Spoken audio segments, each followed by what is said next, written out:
One of the many things that causes me so much angst is trying to put one of those screen protectors on. Usually I just beg the people at the phone store to do it for me. And by the way, they don't want to do it and I have to play the old lady card.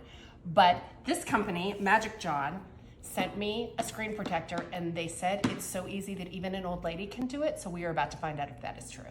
So wet wipe, kind of lint-free cloth. And there's this dust removal sticker. Wet wipe, clean. Okay, next we're gonna dry it with this special magic cloth. Dust removal sticker.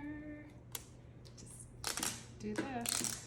This goes on the top. Now we rub this part with our finger. I think this starts the magic.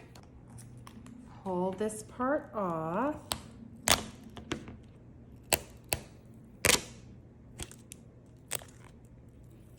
Okay, here goes nothing. 3, 2, 1. There we go. Set. Yeah, lift it off.